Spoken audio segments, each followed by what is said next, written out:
Nesta noite,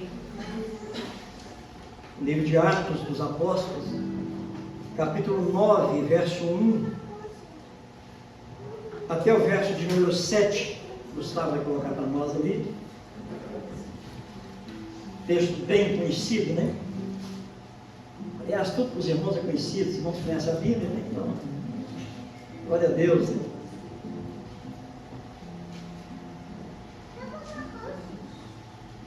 Vamos começando dando moral para os irmãos, né?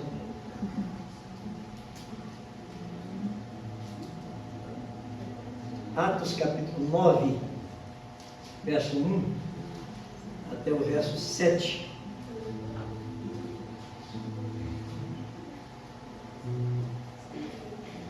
Então diz assim a palavra de Deus: Saulo, porém, respirando ainda ameaças e mortes contra os discípulos do Senhor, dirigiu-se ao sumo sacerdote e pediu-lhe cartas para Damasco, para as sinagogas, a fim de que, caso encontrasse alguns do caminho, quer homens, quer mulheres, os conduzisse presos a Jerusalém.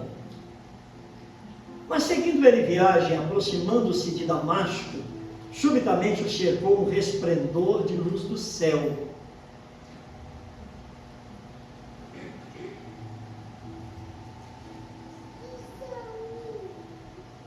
Travou.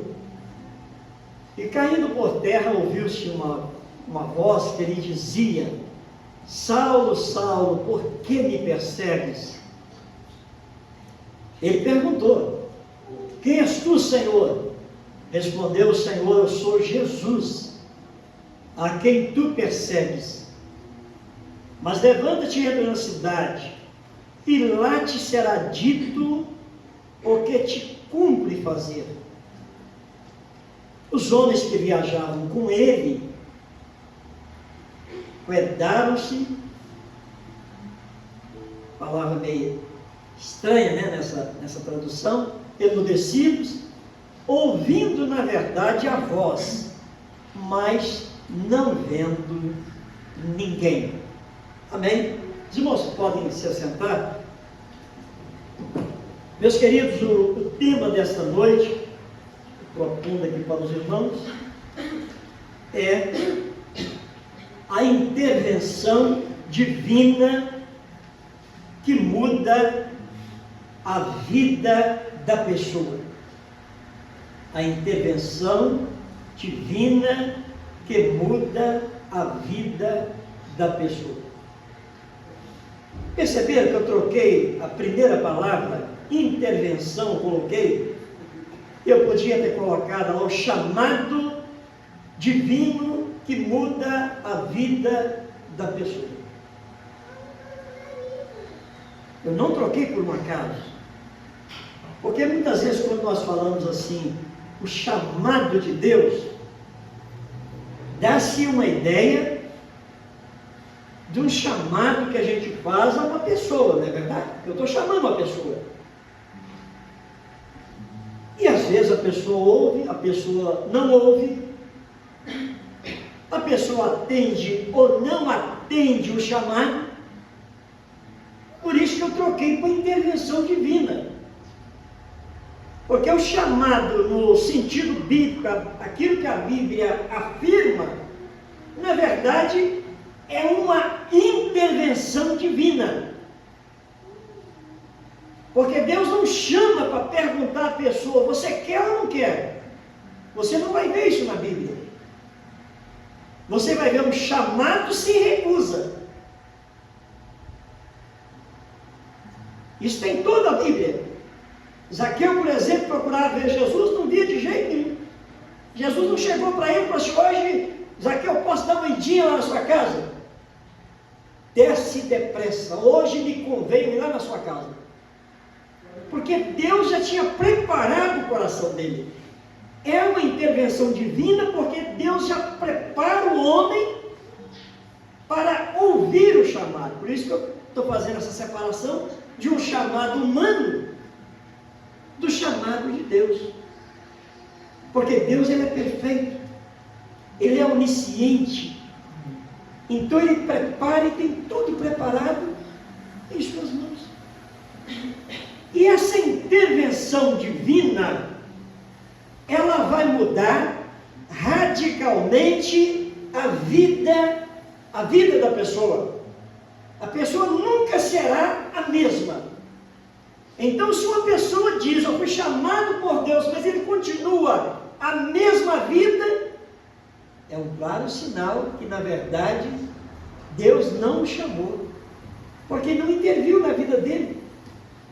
E o chamado vai mudar completamente a forma da pessoa entender a vida, a forma dela agir, dela falar, dela comportar. Isso é imenso do que a Bíblia diz. Porque Deus vai chamar a pessoa para um outro padrão de vida. A Bíblia diz que essa intervenção de Deus nos tira da nossa vã maneira de viver. E nós já sabemos que quando a Bíblia fala de vã maneira de viver, você procura o sentido. O que é vã maneira de viver? É viver sem sentido. É viver sem sentido. É ver as pessoas que vivem sem sentido, ela fala assim, não, ela vai chegar, morrer, acabou. Ela está vivendo sem sentido, porque ela não compreendeu o que é a vida dela. E qual o propósito de Deus para ela. Então essa intervenção, ela muda o rumo da pessoa. É o que a Bíblia fala de conversão, né? Então se ela vai numa direção, de repente você dá aquela guinada e toma direção contrária. Então é isso que a intervenção de Deus ela faz na vida da pessoa. E nós vemos aqui nesta noite uma história maravilhosa, surpreendente, de como Deus ele age na vida aqui de Saulo, né? Que todos conhecem. Até eu ia ler só no versículo de 3 a 7, mas eu li os outros dois aqui, porque pode ser que alguém não conheça, né, parte da história dele, né? Mas ele era um perseguidor dos cristãos. E nós vemos aqui, já no início, né, no capítulo 9, onde ele pede autorização, que era concedido ali, no caso, tratando de judeus, né, pelos responsáveis do judaísmo. Então ele pede ali no Sinédrio, né, autorização, e era o papel que ele desempenhava: perseguir cristãos. Perseguir cristãos. Quem não se lembra de Estevão? Ele estava lá, ele consentiu na morte dele. Então ele perseguiu os cristãos. Mas ele era um mau caráter? Paulo era um mau caráter? De forma alguma. Era um homem trabalhador, um homem honesto e, sobretudo, um homem religioso, extremamente religioso. Ele foi criado aos pés do maior líder da época lá, que era Gamaliel, instruído em toda a religião, das práticas judaicas, né? Então a sua perseguição que ele fazia, ele entendia no seu entendimento interior que ele estava prestando um serviço a Deus. Um serviço a Deus. Se você perceber ali, que ele ia perseguir aqueles do caminho, né? Porque era como chamava os nossos primeiros irmãos, né? Então não chamava pejorativamente, né? É a seita do caminho, né? Alguns dizem que é porque em João 14,6, né, Jesus vai falar, eu sou o caminho, né? E outros já acrescentam, porque eram pessoas que saíam evangelizando, né, nas casas, lugar, no outro lugar. Então, por isso que os chamava a seita do caminho, que está aí né? Nos primeiros versículos, volta nos primeiros versículos, sabe? Deixa no 1, depois nós vamos passando, né? Vai passar o passo, vamos ver lá. Alguns do caminho, perceberam ali? Caso encontrasse alguns do caminho, né? Não é alguém, né? Porque era como os cristãos, eles eram chamados. Então, ele estava no auge da sua perseguição aos cristãos. Não é isso? Então, nós lemos ali, né, que Jesus vai ter um encontro com ele. E pode perceber que logo Jesus vai chamar ele o seguinte: Saulo, Saulo, por que você me persegue? Né? Então é muito importante quando você vê essa repetição, né, que é muito comum na Bíblia, de um nome, por exemplo, porque é uma forma muito comum na fala daquela época cultural, de que quando você queria falar pessoalmente com uma pessoa, chamar toda a atenção dela para si,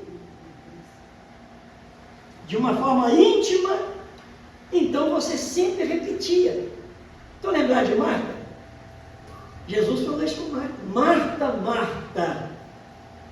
E ele vai trazer uma palavra para ela: você está muito afadigada, Marta. Você está se envolvendo muito com essas coisas aí, e você está perdendo uma oportunidade, né? Então, e Jesus vai falar com ele: Saulo, Saulo, por que você me persegue?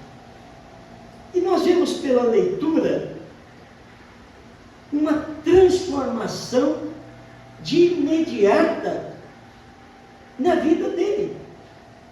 É lógico que depois muitas coisas ainda foram mudadas na vida dele, como na minha vida e na sua vida, que um dia Deus interviu em nós, e nós vamos continuar mudando e procurando melhorar a cada dia, mas de imediato algumas coisas dele que nós já vemos.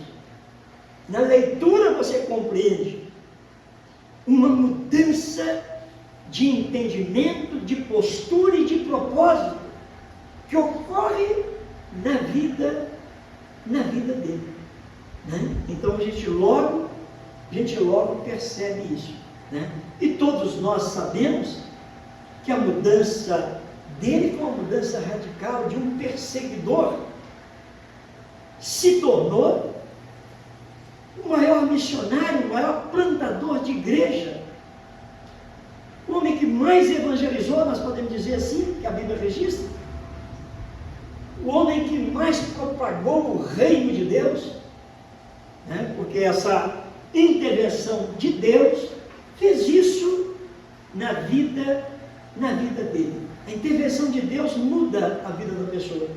Ela é diferente de muitas coisas, não é verdade? Às vezes a pessoa, o vício estraga a vida da pessoa, estraga a vida da família. Dia desse eu tive a oportunidade de falar do Evangelho com uma pessoa, 40 anos mais ou menos.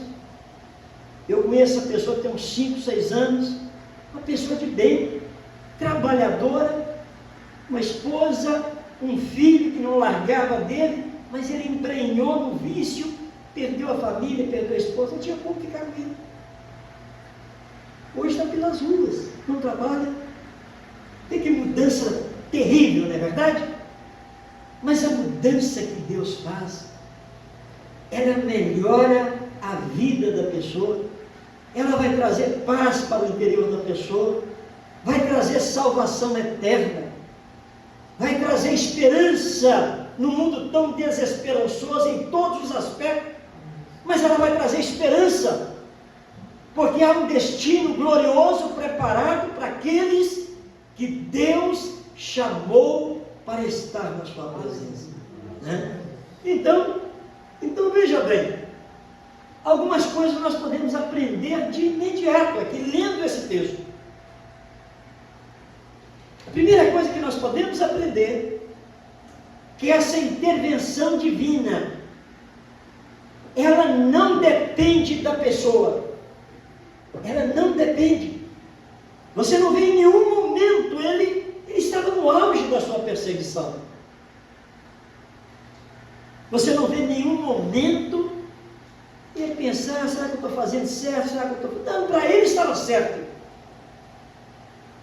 E esse é o entendimento que geralmente, sem Deus, a pessoa, ele tem. A pessoa nunca, não, eu estou errado mesmo, eu estou errado. Não, ela nunca vai chegar a essa conclusão. Porque isso não é normal. A Bíblia diz que não é. O homem não procura Deus, a Bíblia diz, porque o homem não quer a Deus. Ele quer se afastar de Deus. Ele quer estar distante daquilo que vai contra o seu entendimento e a sua vontade. Por isso que é uma intervenção. E ela é soberana de Deus. Porque é Deus que vai ao encontro da pessoa. É Deus que prepara o homem para essa mudança. Às vezes a gente acha até na família, não, eu vou pregar para minha esposa, vou pregar para o meu marido, vou pregar para o meu filho, mas não vai adiantar. Principalmente dentro da família, não é verdade? A Bíblia diz que é um lugar que a pessoa não tem nenhuma moral. Jesus mesmo, ele não andava na sua cidade, quando os discípulos falavam. Não é isso? Porque veja bem, o homem de natureza ele tem resistência a Deus. Ele tem resistência a Deus. Por isso que nós estamos usando esse termo de uma intervenção. Mas Deus, quando Ele tem um propósito, nós vamos ver que ninguém pode impedir. Né? Quando Ele intervém na vida do homem, aí vai haver uma mudança gloriosa. Nós vamos ver alguns detalhes aqui. Então é a primeira coisa que a gente percebe e que a Bíblia nos informa. É por isso que Jesus falou o seguinte: olha, não foram vocês que me escolheram. Jesus só faltou desenhar para eles. Não foi vocês que me escolheram, pelo contrário. Eu que vos escolhi, eu que vos chamei, eu que vos nomeei, para que vades e deis frutos. Né? Porque esse é o propósito, essa transformação que Deus faz, vai capacitar a minha vida e a sua vida, para dar frutos para Ele. Então isso é fundamental. Então a primeira coisa que a gente percebe, que a gente toma conhecimento. A outra coisa é que não importa quão distante a pessoa esteja, quão distante ela esteja, quão cega ela está pelas coisas de Deus e por aquilo que Deus quer fazer na vida dela.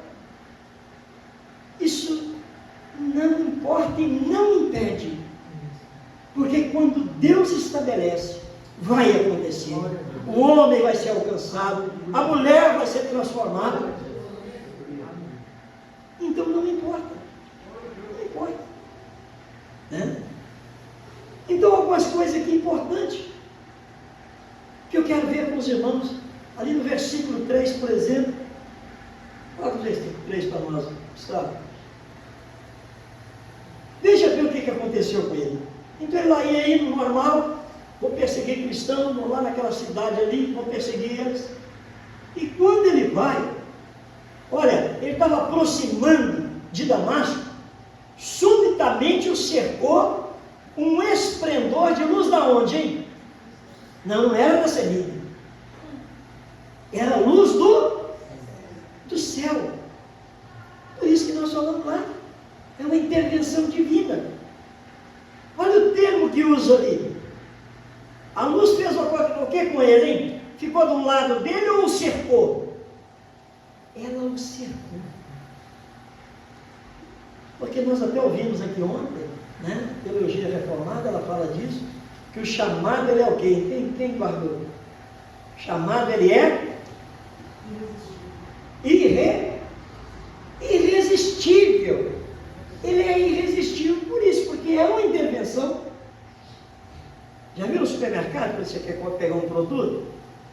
Ninguém fica assim, olha, gente, não entra aqui não, porque a máquina está puxando aqui e tal. Não, eles intervêm naquele local, ninguém passa. Eles colocam uma fita de cá, colocam outra fita de lá, ninguém entra lá. Aqueles que são do local estão cercados. E Paulo, no versículo 17, ele vai dizer, Ananias vai dizer para ele, quando vai orar por ele, tem até resistência em orar, Ananias vai dizer para ele, olha, Jesus que te apareceu lá. Porque o resplendor de luz o cerca. O cerca. Porque o resplendor de luz fala da revelação de Deus na vida do homem. E nós temos aprendido da revelação especial, não é verdade? Porque a revelação geral, então fala como Deus, ele fala na natureza. Olha, o sol nasceu, é coisa de Deus. Deus existe. Mas ela é incapaz de salvar o homem. Às vezes as pessoas falam assim, nossa, também é no fim do tempo mesmo, sabe? Aquilo que Jesus falou, só no fim. Mas ele não muda. Porque é só a intervenção que faz ele mudar. Mas a revelação especial, quando ela alcança o homem, quando a luz ali o alcançou, aconteceu duas coisas com ele, perceberam? Ele ficou cego, mas ele passou a enxergar. No seu interior ele passou a enxergar. De imediato ele viu que alguma coisa estava errada com ele. Tanto é que você vai ver depois na sequência que ele vai mudar, ele vai logo dizer, Senhor, né? Primeiro ele pergunta, porque ele não conhecia. Cercado ali, quem és tu, Senhor? Né? Ali, ó, versículo 5, olha lá, o que ele vai dizer? Quem és tu? Respondeu. O Senhor respondeu, olha, eu sou Jesus a quem tu persegues. Na sequência tem uma coisa muito interessante, fala assim, olha, duro é para ti recalcitrar contra o quê? Contra os aguilhões. Quem sabe o que é aguilhão? Quem morou na roça, né? Isso, é uma vara, né? É uma vara e na ponta tem um pedaço de ferro bem pontiagudo. Porque a pessoa toca o boi, e o boi nem vai querer olhar para trás, ele vai querer ir para frente, porque o negócio está incomodando, está ferindo ele. E Jesus vai usar esse termo com ele. Duro é para você, Saulo, perseguir os aguilhões. Né? Então dá-nos a entender também, porque sempre é assim, que Cristo já estava trabalhando na vida dele. Certamente, quem sabe, no episódio lá de Estevão, né? Mas o fato é que vai dizer para ele o seguinte, olha, duro é para você, o que você está fazendo? Né? Então, olha, você não está perseguindo A nem B, você está perseguindo a Jesus. Você está perseguindo a Jesus. Né? Então, veja bem, ele foi cercado. Quando Deus tem esse propósito, é algo glorioso, não é verdade? Porque o ser humano não vai encontrar saída, porque vai ser alcançado por esse poder. E essa luz, essa glória, essa majestade, esse poder dele, vai fazer com que as escamas dos seus olhos, elas sejam tiradas. Vai fazer com que o seu interior mude e você passe a conhecer realmente quem é Jesus. Isso faz toda a diferença. A dificuldade é que não há mudança na vida da pessoa, porque às vezes ela conhece apenas uma denominação. Quero ser religioso melhor do que Saulo. Então veja bem, a pessoa pode ser bem intencionada em todos os aspectos, mas não é suficiente para conhecer Jesus. Conhecer Jesus é uma ação de Deus para transformar a vida do homem, para tirá-lo das postas do inferno, para colocá-lo no caminho do céu, de uma vida plena com qualidade na presença desse Deus glorioso. Meus queridos, para encerrar, Gustavo, coloca o outro lá, quando ele começa uma mudança extraordinária. Pode colocar os 6, olha, ali era a voz, né? Porque ele ouviu agora a voz, a luz manifestou pessoalmente na vida dele, mas a voz agora é que todos ouviram, porque todos ouviram, mas não entenderam o que estava acontecendo. Pode perceber na leitura. Porque o chamado ele é individual, ele é pessoal, né? E às vezes nós confundimos, não é verdade? Ó, fulano vem cá na frente porque ele aceitou. Vê quem aceitou, quem Deus está fazendo a obra, está sentadinho, não fez nenhum sinal. Porque na verdade ninguém vê. Deus não precisa de nós. É por isso que nós não damos mais, não perdemos tempo em fazer apelo para você. Porque eu posso emocionar você, motivar você e vai ficar só nisso. Não tem mudança, você vai ficar o mesmo. Mas quando Deus chama, ninguém vai ver, mas a obra vai ser feita. As pessoas verão o resultado. Isso ninguém consegue tapar o olho, porque a pessoa vai ver, é nítido. Nós repetindo. Se não houve mudança, porque não houve intervenção. Então as igrejas hoje estão lotadas. Mas a intervenção divina está longe. Está longe. Está longe. Porque o Evangelho não é anunciado, como que vai ter transformação? Se a fé, ela não vem pelas luzes, ou pela cor da parede, ela não vem por isso.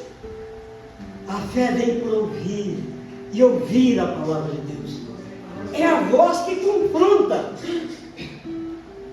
A luz manifestou nele, mas a voz de Jesus agora vem confrontá-lo. Porque esse é o propósito da palavra.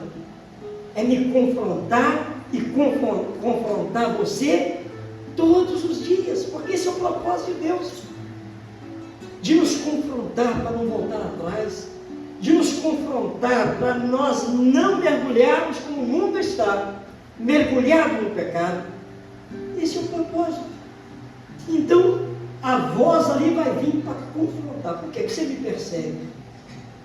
Ah, não, Paulo, eu estou vendo isso aí, eu quero falar. Não, por que você me persegue?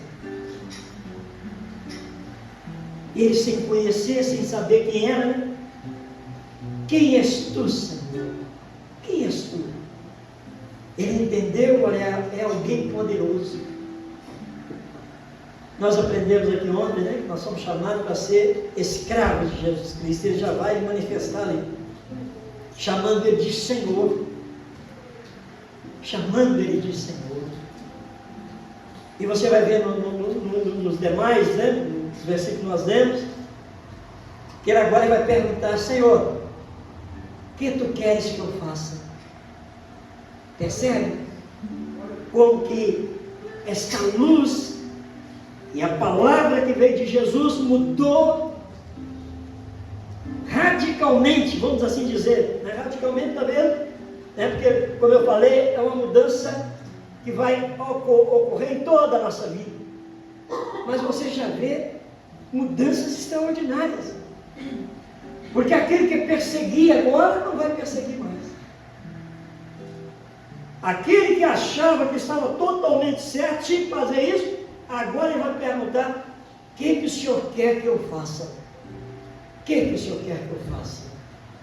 Porque essa é a condição daqueles que são alcançados para esta vida gloriosa. O que o Senhor quer que eu faça? Então é um homem agora que a humildade já desponta na vida dele, a submissão desponta na vida dele, porque nós somos chamados para isso, para não andar mais conforme o nosso conceito e a nossa vontade, mas para andar segundo a vontade de Deus, porque o caminho para onde nós íamos de qualquer jeito. Mas para onde agora Ele está nos conduzindo? Nós estamos seguindo as suas pisadas. Nós somos chamados para parecer com Ele. É por isso que ele vai dizer lá em Mateus: e aprendei de mim. Jesus dizendo que sou manso e humilde de coração. Aprendei. Então ali estava um homem agora transformado por essa intervenção, pronto para ser usado como Deus, nós conhecemos, usou poderosamente. Então, queridos, a vida espiritual não é uma escolha humana. Quem sabe você está aqui nesta noite, você ainda não compreendeu, mas o propósito de Deus é alcançar o ser humano, é salvar o homem, é livrá-lo do inferno e trazê-lo para viver uma verdadeira vida em submissão, em obediência, em adoração àquele que lá na cruz ele morreu por mim, ele morreu por você. É Ele que está vivo, é Ele que apareceu no caminho de Damasco para Paulo, para transformar a vida dele. É Ele que está aqui nesta noite, porque a Bíblia diz que Ele está presente no nosso meio, pronto para operar, para agir e revelar ao coração do homem esse Jesus glorioso, ressurreto, poderoso, que apareceu e que cercou Paulo aquele dia. E que nesta noite, que a graça e a misericórdia dele, ela possa cercar a sua vida, ela possa desfazer o entendimento que não vem de Deus, e que o Espírito Santo dele possa nesta noite habitar na sua vida e fazer de você uma nova criatura na sua presença. Louvado seja o nome do Senhor. Nós vamos cantar um louvor de adoração ao Senhor.